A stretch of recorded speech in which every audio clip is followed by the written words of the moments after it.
How did a car factory built by the Nazis rise from the rubble of war to become one of the world's most powerful automakers? In 1937, Adolf Hitler laid the first stone for a new people's car factory outside a small village called Fallersleben. That factory, Wolfsburg, was created by the Nazi regime to produce the KDF wagon, later known as the Volkswagen Beetle, designed by Ferdinand Porsche. Hitler's vision was a cheap car for the masses, sold through a savings plan managed by the Nazi Strength Through Joy organization. In September 1939, with World War II's outbreak, the Wolfsburg plant was converted to war production. It built military vehicles like the Kubelwagen and the amphibious Schwimmwagen using slave and forced labor. From 1940 onward, the factory increasingly relied on forced labor. First Polish women, then prisoners of war and concentration camp inmates. Ultimately, around 20,000 workers in all. These slave laborers toiled under horrific conditions. By 1944, they made up roughly 60% of Wolfsburg's workforce. When the Allies closed in 1944, the Nazi dream car project ended. Wolfsburg's enormous factory lay in ruins, its production scrap and shell. By 1945, the Wolfsburg works were a bleak symbol of Nazi industry turned to war machines. The plant, still officially Volkswagen Werk GmbH, had churned out military transports and fuel tanks, but at a terrible human cost. The U.S. Army captured Wolfsburg in April 1945. They passed authority to their British allies. The new British military governor saw not just scrap piles, but potential. Major Ivan Hurst, a Royal Army Ordnance Corps officer, took command of the shattered factory. The Allies had considered dismantling Wolfsburg as reparations, but Hurst convinced his superiors instead to rebuild it. On August 22, 1945, the British instructed VW to build 20,000 saloons, Beetles, for military use, and Hurst assumed control. Using scavenged parts and barter with the devastated steel industry, Hurst and engineers coaxed Beetles back to life. By March 1946, the plant hit 1,000 cars per month, a milestone marked with a simple ceremony. Hurst even grew crops on the factory grounds to help feed workers during shortages. Within 4 years, Wolfsburg was humming again. By October 1949, Volkswagen was handed back to German control, but under a novel arrangement, the plant remained publicly owned with new management. Thanks largely to Hurst's efforts, VW emerged from the ruins as a pillar of Germany's economic miracle. In 1949, it boasted 10,000 employees and a monthly output of around 4,000 Beetles.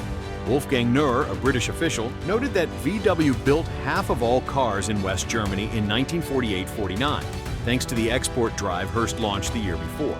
Hurst had also ordered upgrades, more chrome, better paint, and a dealer network, laying the foundation of VW's international reputation.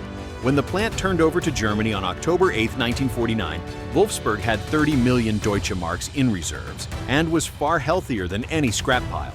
The Nazi idea of a people's car was reborn, ironically under British auspices. In the 1950s, Volkswagen's future was still uncertain, but the Beetle slowly won the world's affection. In Europe, there was demand for small, reliable transport, and by the mid-1950s, VW was Germany's top car maker. In 1959, the company launched an audacious advertising campaign to crack the American market. Doyle Dane Bernbach's Think Small and Lemon ads turned the Beetle's oddball shape and tiny size into selling points. The ad slogan, Beetle, boldly owned its name. Art director Helmut Krohn designed minimalist ads, later hailed as the greatest of the 20th century. The gamble worked. By 1960, the Beetle had become the top-selling import in the U.S. Americans embraced the little German car as fun and unpretentious, despite its Nazi pedigree. Meanwhile, in Germany, the state moved to privatize Volkswagen. In 1960, the West German government sold 60% of Volkswagen stock to the public, marking the end of direct state control. Volkswagen dividends funded welfare and infrastructure. The new public shareholders included ordinary Germans. The Beetle's cult only grew. In 1972, Volkswagen produced its 15 millionth Beetle, overtaking the Ford Model T as the highest volume model ever. Classic Beetle production continued unchanged until 2003, making it an icon of 20th century design. Across Europe, particularly in Britain and Scandinavia, the Beetle was a phenomenon, a symbol of post-war mobility and German industry reborn. VW even began exporting the new Type 2 van, the Transporter, and stylish Karmann Ghia Coupe, expanding beyond the Beetle.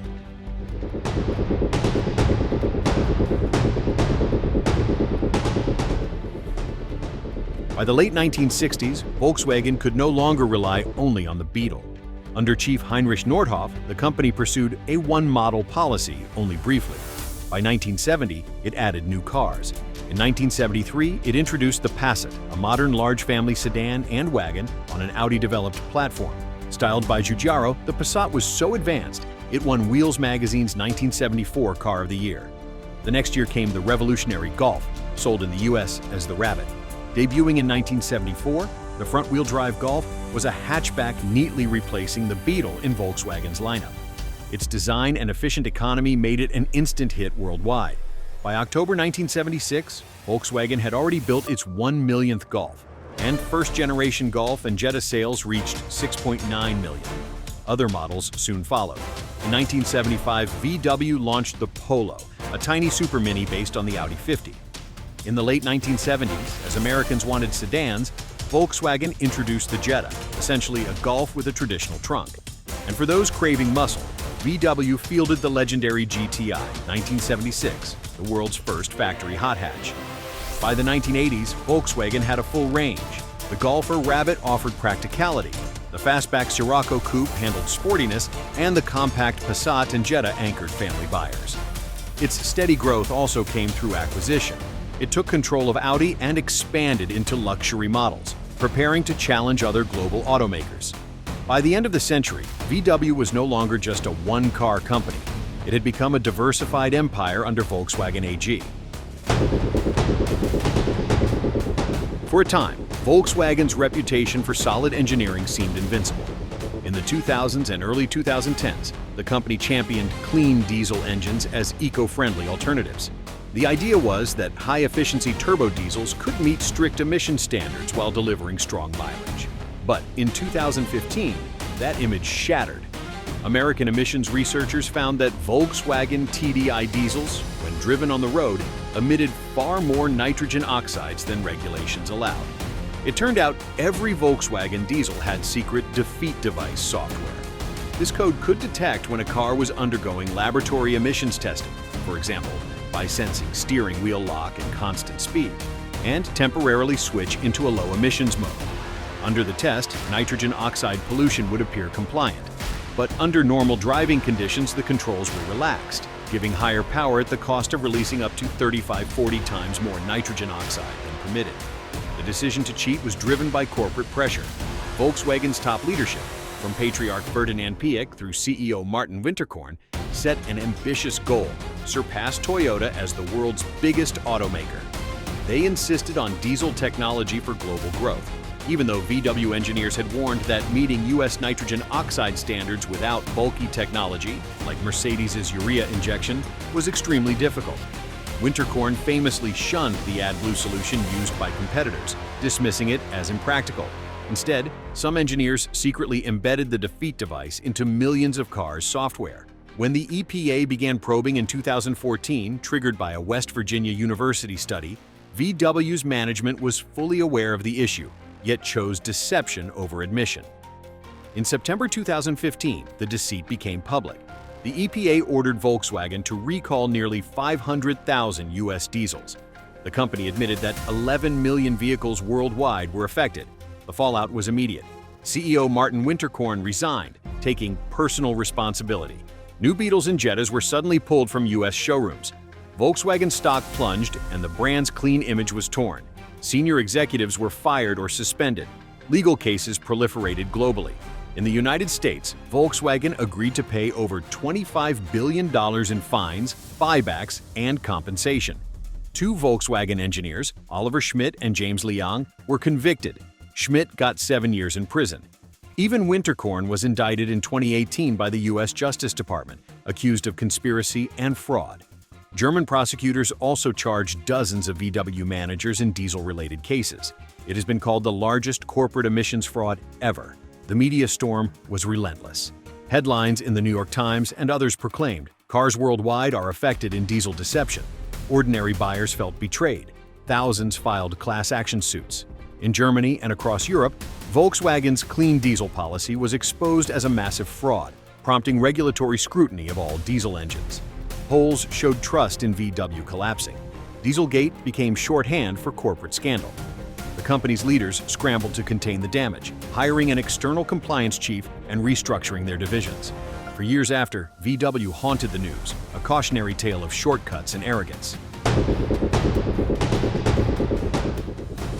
In the ashes of Dieselgate, Volkswagen made a dramatic pivot. New CEO Herbert Diess declared an electric-first strategy. VW began reshuffling its factories and billboards alike towards zero emissions. Its bold goal, a full transition to electric by 2030 and overtaking Tesla. The first fruits appeared in 2019 with the ID.3. Unveiled at the Frankfurt Motor Show, the ID.3 was a compact hatchback built on Volkswagen's new MEB electric platform. Its price was set to under $30,000, competitive with ICE models, and it offered up to about 550 kilometers range under WLTP on the biggest battery. Volkswagen touted the ID.3 as the symbol of a new era, carbon neutral in its production and having more room than any other car in its class. Though early quality problems delayed it, the ID.3 became a bestseller in Europe, and it introduced the familiar VW EV design language, slippery nose, LED lights, that carries into later models. Next came the ID.4 in 2020. This was VW's first all-electric SUV. Positioned in the world's largest market segment, compact SUVs, the ID.4 combined the roomy practicality of an SUV with zero emissions power. Its single rear motor produced about 150 kW or 204 HP, driving the rear wheels with a battery packing up to 70 kWh, enough for roughly 520 km of range.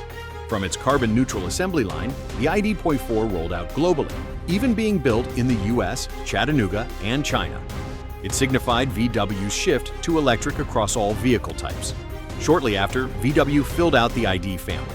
In 2021 came the ID.5, a coupe-like version of the ID.4, and ID.Buzz, an all-electric revival of the classic VW microbus. The retro ID.Buzz minivan, with its friendly face and 7-seat interior, launched in late 2022 in Europe. It tapped nostalgia for the 1960s bus while offering modern EV tech.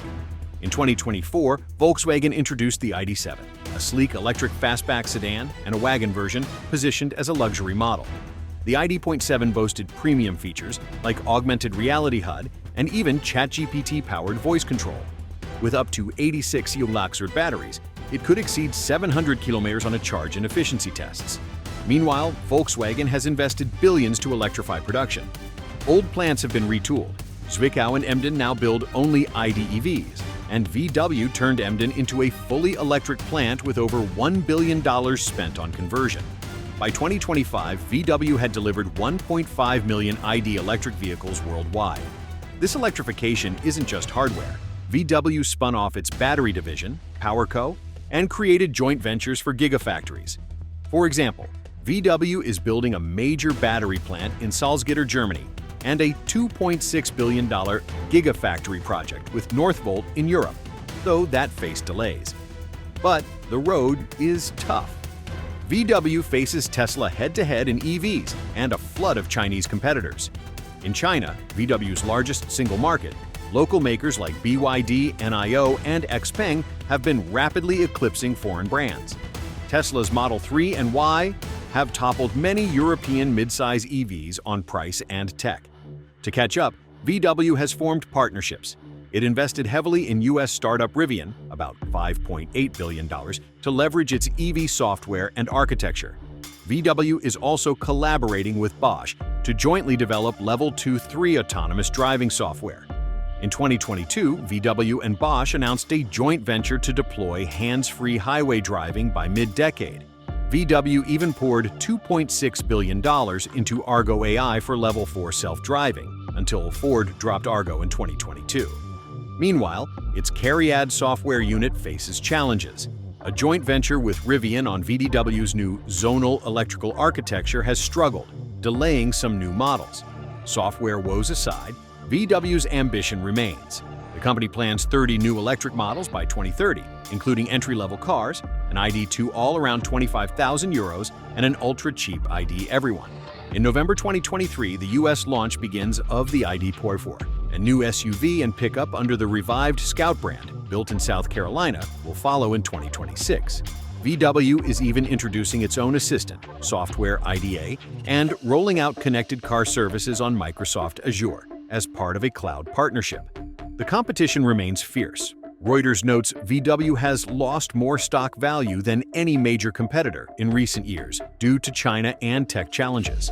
The company aims to maintain EV market leadership in Europe, where it's currently number one, and claw back share in China.